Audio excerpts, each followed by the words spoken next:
اعوذ باللہ من الشیطان الرجیم بسم اللہ الرحمن الرحیم وَإِنْ عَاقَبْتُمْ فَعَاقِبُوا بِمِثْلِ مَا عُوقِبْتُمْ بِهِ وَلَئِنْ صَبَرْتُمْ لَهُوَ خَيْرٌ لِلصَّابِرِينَ وَاصْبِرْ وَمَا صَبْرُكَ إِلَّا بِاللَّهِ وَلَا تَحْزَنْ عَلَيْهِمْ وَلَا تَكُ فِي ضَيْقٍ مِّمَّا يَمْكُرُونَ إِنَّ اللَّهَ مَعَ الَّذِينَ اتَّقَوْا وَالَّذِينَ هُمْ مُحْسِنُونَ۔ اور اگر تم لوگ کسی کے ظلم کا بدلہ لو تو اتنا ہی بدلہ لو جتنی زیادتی تمہارے ساتھ کی گئی تھی، اور اگر صبر ہی کر لو تو یقیناً یہ صبر کرنے والوں کے حق میں بہت بہتر ہے۔ اور اے پیغمبر صلی اللہ علیہ وسلم، تم صبر سے کام لو، اور تمہارا صبر اللہ ہی کی توفیق سے ہے، اور ان کافروں پر صدمہ نہ کرو، اور جو مکاریاں یہ لوگ کر رہے ہیں ان کی وجہ سے تنگ دل نہ ہو۔ یقین رکھو کہ اللہ تعالیٰ ان لوگوں کا ساتھی ہے جو تقوی اختیار کرتے ہیں اور جو احسان پر عمل پیرا ہوتے ہیں۔ سورہ نحل کی آخری 3 آیات 126، 127، 128 آپ کے سامنے پڑھی گئی ہے۔ سورہ نحل کی یہ 3 آیات مفسرین کے قول کے مطابق مدنی ہے۔ جیسا کہ آپ کو بار بار بتا چکا ہوں کہ قرآن کے اندر 2 قسم کی آیات ہیں، ایک ہے مکی، ایک ہے مدنی۔ سورہ نحل کے بارے میں آتا ہے، مفسرین نے لکھا ہے کہ پوری سورت مکی ہے، لیکن یہ 3 آیتیں جو اس وقت پڑھی گئی ہیں 126، 127، 128 یہ مدنی آیات ہیں، مدینے میں یہ آیات نازل ہوئی ہیں۔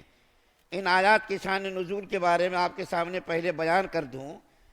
کہ اللہ کے رسول صلی اللہ علیہ وسلم جب مکہ سے مدینہ تشریف لے گئے تو 3 ہجری میں غزوہ احد کا واقعہ، جو اسلامی تاریخ کا بہت ہی مشہور واقعہ ہے، اس لڑائی میں مسلمانوں کی تعداد 700 تھی اور کافروں کی تعداد 3000 سے زیادہ کی تھی۔ ابتدا میں مسلمانوں کو اللہ تعالیٰ نے فتح عطا فرمائی، لیکن تھوڑی سی چوک اور بھول کی وجہ سے مسلمانوں کی فتح کو اللہ تعالیٰ نے شکست سے تبدیل کر دیا۔ اس لڑائی میں مسلمانوں کے 70 مجاہدین شہید کیے گئے۔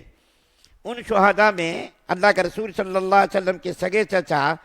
حضرت حمزہ رضی اللہ تعالیٰ عنہ کی ذات بھی تھی، اور آپ کو معلوم ہے کہ حضرت حمزہ رضی اللہ تعالیٰ عنہ نبی کریم صلی اللہ علیہ وسلم کے سگے چاچا ہیں، اور نبی کریم صلی اللہ علیہ وسلم کے رضائی بھائی بھی لگتے ہیں، یعنی ایک عورت کا دودھ دونوں نے پیا۔ نبی کریم صلی اللہ علیہ وسلم نے جس عورت کا دودھ پیا تھا اسی عورت کا دودھ حضرت حمزہ رضی اللہ تعالیٰ عنہ نے بھی پیا تھا۔ اس اعتبار سے حضرت حمزہ رضی اللہ تعالیٰ عنہ نبی کریم صلی اللہ علیہ وسلم کے چاچا ہونے کے ساتھ ساتھ رضائی بھائی بھی تھے، اور دونوں ہم عمر بھی تھے۔ ہم عمر ہونے کی وجہ سے دونوں میں بڑی محبت تھی۔ نبی کریم صلی اللہ علیہ وسلم نبی کریم صلی اللہ علیہ وسلم کو چاچا سے بڑی محبت تھی۔ اس محبت کا اندازہ آپ اس سے لگا سکتے ہیں کہ نبی کریم صلی اللہ علیہ وسلم زندگی بھر اپنے چاچا کی شہادت کا غم فراموش نہ کر سکے۔ چاچا کی شہادت کا جب تصور اور خیال آتا تھا، یاد آتی تھی، تو نبی کریم صلی اللہ علیہ وسلم بے تحاشا روتے تھے۔ تو حضرت حمزہ رضی اللہ تعالیٰ عنہ نے غزوہ بدر کے موقع پر کفار کے بڑے بڑے آدمیوں کو قتل کیا تھا، جس کی وجہ سے مکہ کے لوگوں کو بڑا غیظ تھا، بڑا غصہ تھا کہ کسی بھی طریقے سے حضرت حمزہ کو قتل کر کے اپنے مقتولین کا بدلہ لیا جائے۔ چنانچہ غزوہ احد کے موقع پر حضرت ہند رضی اللہ تعالی عنہا نے ایک آدمی کو اس بات کے لیے متعین کیا کہ حضرت حمزہ کو تم شہید کر دو، قتل کر دو، اور وہ کون سے حضرت وحشی رضی اللہ تعالیٰ عنہ، جو اس وقت مسلمان نہیں ہوئے تھے، بعد میں مسلمان ہوئے۔ حضرت ہند رضی اللہ تعالیٰ عنہ بھی بعد میں مسلمان ہوئی۔ تو حضرت ہند رضی اللہ تعالیٰ عنہ نے حضرت وحشی رضی اللہ تعالیٰ عنہ کو بلایا، اور بلا کر کے بڑی زبردست انعامات کی پیشکش کی کہ تم اگر حضرت حمزہ کو قتل کر دو تو میں تم کو اتنے اتنے انعامات سے نوازوں گی۔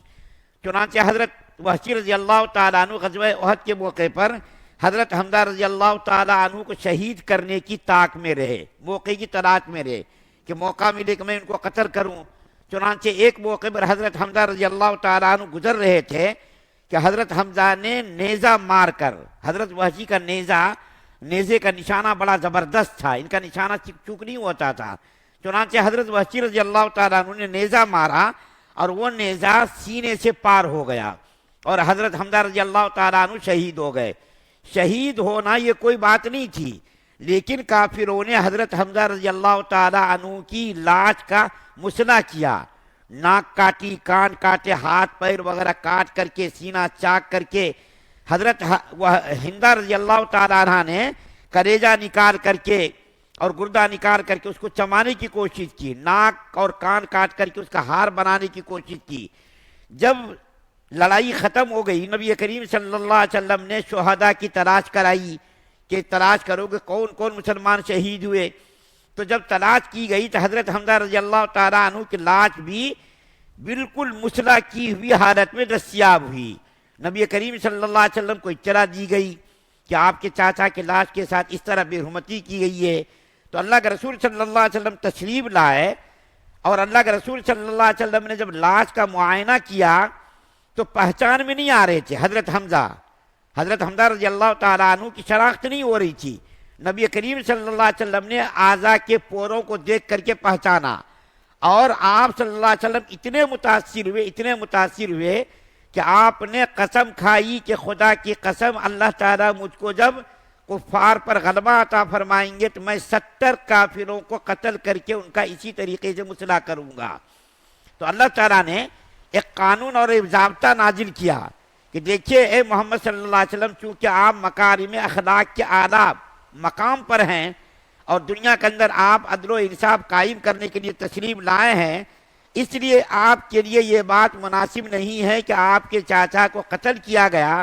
تو اس قتل کے بدلے میں آپ 70 کافروں کو قتل کریں اور قتل کر کے ان کا مسئلہ کریں، یہ آپ کی شان کے مناسب نہیں ہے۔ اگر آپ بدلہ لینا چاہیں تو صرف اتنا ہی بدلہ لے سکتے جتنا آپ کے ساتھ ظلم ہوا ہے، ظلم سے زیادہ بدلہ آپ کے لیے مناسب نہیں ہے۔ جتنا آپ کے چاچا کے ساتھ کیا گیا آپ اتنا تو کر سکتے، لیکن اس سے زیادہ کرنا آپ کے لیے مناسب نہیں۔ کیوں؟ اس لیے کہ آپ بلند اخلاق کے اعلیٰ اخلاق کے بلند مقام پر فائز ہیں اور آپ دنیا کے اندر عدل و انصاف قائم کرنے کے لیے آئے ہیں، تو آپ کے لیے یہ بات مناسب نہیں ہے کہ آپ ایک چاچا کے قتل کے بدلے میں 70 کافروں کو قتل کریں اور اس کا مسئلہ کریں۔ تو اللہ کے رسول صلی اللہ علیہ وسلم نے فرمایا کہ اب میں اس کا بدلہ نہیں لوں گا، قسم کھائی لیکن قسم کا آپ نے کفارہ ادا کیا۔ چنانچہ ایک ایسا موقع آیا فتح مکہ کے موقع پر کہ یہ جتنے مقتولین تھے جنہوں نے ہمارے نبی کے چاچا کو قتل کیا تھا، اللہ کے رسول صلی اللہ علیہ وسلم نے اعلیٰ اخلاق کا نمونہ پیش کر کے تمام لوگوں کو معاف کر دیا۔ اسی معافی کا نتیجہ یہ نکلا کہ وہ تمام مقتولین چند کو چھوڑ کر سب کے سب مسلمان ہو گئے۔ حضرت ہندہ رضی اللہ تعالیٰ عنہ جنہوں نے قتل کرایا تھا، شہید کرایا تھا، وہ بھی مسلمان ہو گئی۔ حضرت وحشی رضی اللہ تعالیٰ عنہ بھی مسلمان ہو گئے۔ تو اللہ تعالیٰ نے نبی کریم صلی اللہ علیہ وسلم کو اس بات کا پابند کیا کہ آپ کو اگر بدلہ لینا ہے تو اتنا ہی بدلہ لیجئے، اور اگر آپ صبر کریں تو آپ کے لیے صبر کرنا زیادہ مناسب ہے۔ تو نبی کریم صلی اللہ علیہ وسلم نے ارشاد فرمایا کہ میں صبر ہی کروں گا، بدلہ نہیں لوں گا۔ اس کے بعد پھر جو آیت کریمہ پڑھی گئی ہے، اس آیت کریمہ میں اللہ تعالیٰ نے نبی کریم صلی اللہ علیہ وسلم کو تسلی دی کہ بعض لوگ تو ایسے بھی رہتے نا کہ آپ اس کو کتنے بھی دلائل سے اور کتنے بھی نرم انداز سے سمجھائیے اس کے سمجھ میں بات نہیں آتی ہے، وہ ضد پر ہر درمی پر قائم رہتا ہے۔ تو اللہ کے رسول صلی اللہ علیہ وسلم کو تسلی دی گئی کہ آپ کی ذمہ داری صرف اتنی ہے کہ آپ ان کو سمجھائیے، منوانا آپ کا کام نہیں ہے، منوانا آپ کی ذمہ داری نہیں، اور نہ آپ سے قیامت کے دن اس کے بارے میں سوال ہوگا کہ فلاں آدمی نے آپ کی بات کیوں نہیں مانی۔ آپ کا کام تھا دعوت و تبلیغ کر دینا، لوگوں کو پہنچا دینا، اچھے انداز میں پہنچانا، دلائل کے ساتھ پہنچانا، یہ آپ کی ذمہ داری تھی۔ لیکن اگر کوئی نہیں مانتا ہے وہ اس کی ذمہ داری ہے، اس کے بارے میں آپ کی پکڑ نہیں ہوگی۔ اور اس کے بعد جو آخری آیت کریمہ پڑھی گئی 128 نمبر کی، اس آیت کریمہ میں اللہ تعالیٰ نے دو چیزوں کا حکم دیا کہ اللہ تعالیٰ کی مدد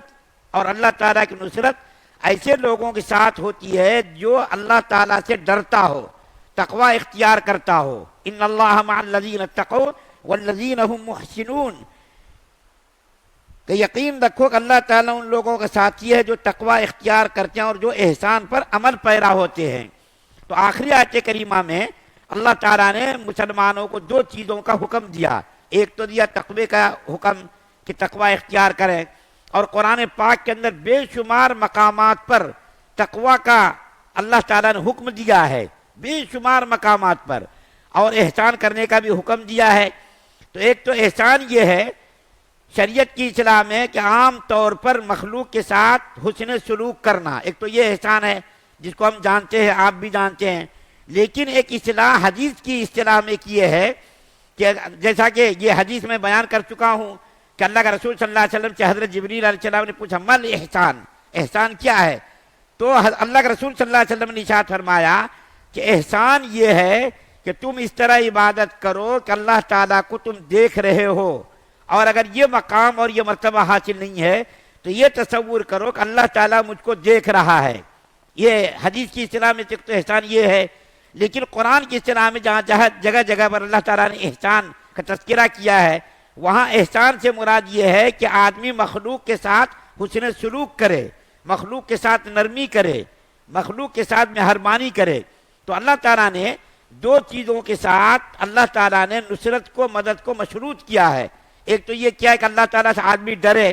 ڈرنے کا مطلب کیا؟ ڈر ڈر کر بچ بچ کر زندگی گزارنا، احتیاط کے ساتھ زندگی گزارنا، اور مخلوق کے ساتھ حسن سلوک کرنا، احسان کرنا۔ الحمدللہ سورہ نحل مکمل ہوئی ہے، اب اس کے بعد سورہ اسراء کا آغاز ہوگا اللہ کے فضل و کرم سے، اور آپ لوگوں کی دعاؤں سے سورہ نحل کی تکمیل ہوئی ہے۔ اللہ تعالیٰ ہم تمام مسلمانوں کو سننے سے زیادہ عمل کرنے کی توفیق عطا فرمائے، قرآن پاک کا ذوق اور قرآن پاک کی سمجھ ہم سب کو عطا فرمائے۔ سبحان اللہ و بحمدہ، سبحانک اللہم و بحمدک، ونشہد ان لا الہ الا انت۔